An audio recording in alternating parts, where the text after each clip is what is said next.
We're refreshing the memories. All right, it's all coming back to you. No, it's definitely not. I'm going to furiously Google a little LOL VVV. Remember when Viego and Gwen just came out? They were just turbo broken. They were triple flexed all the time. I remember the turbo broken, but we'll keep for it's Ghost, it's Conqueror.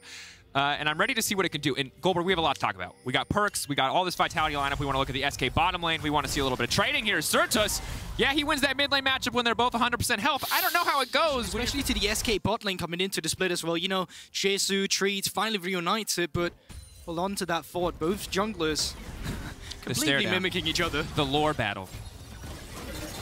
Selfmade now going to walk away. The Ghost now coming out. Good little bit of damage, trading back and forth. I know a lot of people like Arcane as a show. Oh, yeah? But did you play Rune King the game? Because this is the simulation we're getting right now. Hold that thought. Viego now going in. Gilius going to get some good damage down. If he gets the reset, if Alphari drops, this could be big. Gilius now stepping forward. Is he playing with fire? That's going to be first blood. He's going to pick up the Jayce. A little bit of healing, a little bit of power, but here comes Perkz. Jenax gets one back in the end of the day. Bloodbath on the top side. Oh, and there you have it. Double buff onto Perkz. That's going to be huge on a Corki here. You get to just free farm. Once you hit level 6, you just Sertuss can make his way down towards the bottom side. So Vitality bot lane, they'll have to give up this wave. They may not get doved, or dived rather. They will certainly have to lose some resources. Bravo only level 5. Treatz now going to step forward. They're going to try to force the play. The lockup is there, but they've locked him up under tower. Treatz now flashing onto safety. Carzzy trying to finish the job. Ulti is there. He just needs enough space to use it. Trying to find the lineup. Trying to find the shot. They can body block for him, but that dive's not working out. And here comes Perkz. Here comes the package. Whoa, does he want to commit? Can he jump in on this one? Jezu's in trouble, but he has level 6. Keep that in mind. Has to ult early. Flash back to safety. Going to try to throw some damage back into Perkz. Sertuss on the way down. Feather's not going to connect whatsoever, and in the meantime, Selfmade, you can see it taking Herald. Full value of it. Yeah. Before you actually pop it here, and you get some plates with the turret. And see, the other side of the mic, they got a Drakers. It's not too bad. Okay, all right, I'll give you that. Difficult early game for the SK mid lane. Yeah, and they just keep funneling over to the side of Perkz, which is not going to make his situation easier here. Labrov also on a roam timing where you can see SK's bot lane, they just reset. So there's really no help to get in this one. Perkz might pick up the 4th plate there for himself, and yes, 4,800. 11 minutes into the game on this Corki, it's not what you want to see as an SK, but as Vitality right now, you're over the moon. Absolutely. And there's something that Vitality are doing right now that you were actually the first person to point out to me, Goldberg. We're going to hold that thought because that's the root going in. Sertuss flashing, but here comes Labrov. That's a lot of flashes and a dead Sertuss down. Gilius walking into the area, but I don't think there's a play here to be made. They could play for that last tower as they leap forward. Perkz, does he have the Vault cooldown up? Gilius is trying to slow this down, but feels mostly like a spectator sport there, just using some abilities so we can watch that one drop. Well, see, the thing is, the way they come back and that one victory they had against Matt Lyons was relying on the scaling asset and hold that thought because maybe it's a roam topside to bring him back up. Already taking a lot of damage, locked up. Good chain CC combo there. Jenax and Treatz getting some work done. But good roam there. Nice to see from Treatz. There's not really a way to that small percentage that as long as they can win some fights, they have a way to come back in this game. That's the thing. But now I also want to bring in the reality hammer here for a second. Sure. Give it a little bunk to the broadcast. So it's a bad hammer. I know. We're not supposed to use those to a team fight. Then they can't play the game.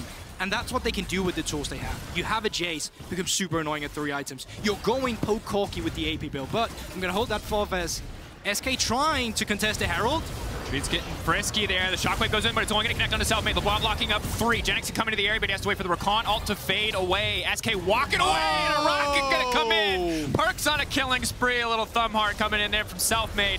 And now Gilius is going in. He's fishing for the reset. Perkz incredibly low. He can grab that pretty powerful Corki and try to get some work done, but he's still just so squishy. Selfmade now stepping forward. SK, at the end of the day, 3K Goldie just about even, but Vitality are going to walk away with the Herald. Yeah, once again, we're going to go for the recall instead. They're now committing, knowing that they have to push and try to get a cross map, try to get something back. Jenax still in the area, going to be zoned away here by Selfmade. Crucially, if this Herald gets another charge, Vitality could look to put another 650 in their pocket and break this tower. Jenax instead burning all of his spells to try to stop the charge. Gilius needs to get in there with the smite and stop this. Still going to go through. They're just going to break this tier 2 for free, but now Jenax has no ult to disengage, so Selfmade just gets to walk forward. One tower taken down in the meantime on the bottom side by SK, but overall, hugely positive trade for Vitality. That said, SK now committing a huge member advantage in the mid lane, putting more members into the mid lane to try to make a play happen. Wow.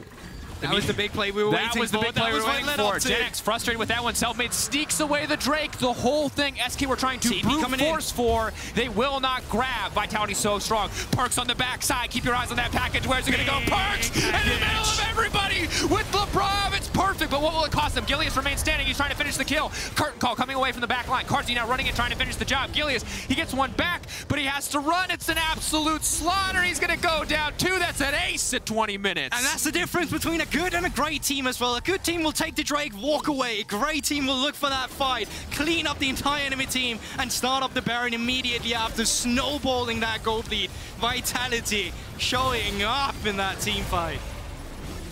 Incredible play. Looked close in some instances. In some of those early skirmishes, the level 1 Vitality could move in for the end. That said, Orianna, great wave clear. Control Mage has that reliable clear. Can stop at least some of these pushes. But you can see Vitality playing on 2 lanes here, splitting up. So they're going to commit to this play on Selfmade. They're going to deny it, and he just goes down. Curtain call.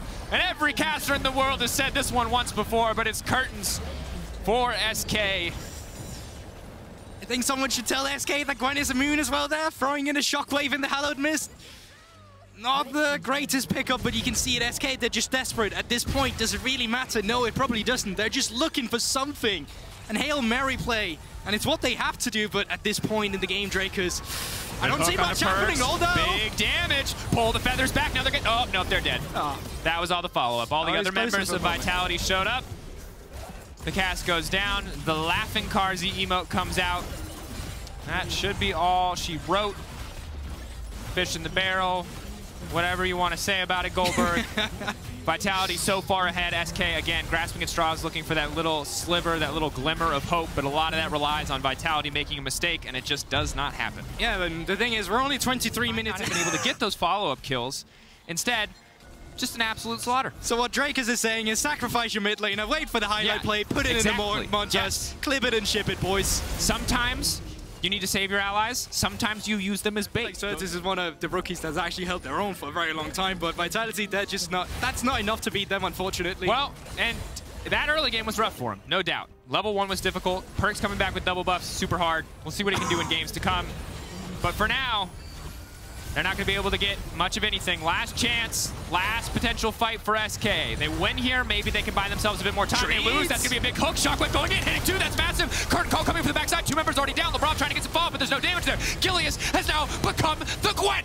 He's looking for a little bit more. Labrov getting taken down. Gilius with a shutdown. He's become the Rakan. He's leaping in. Gilius is in Manland.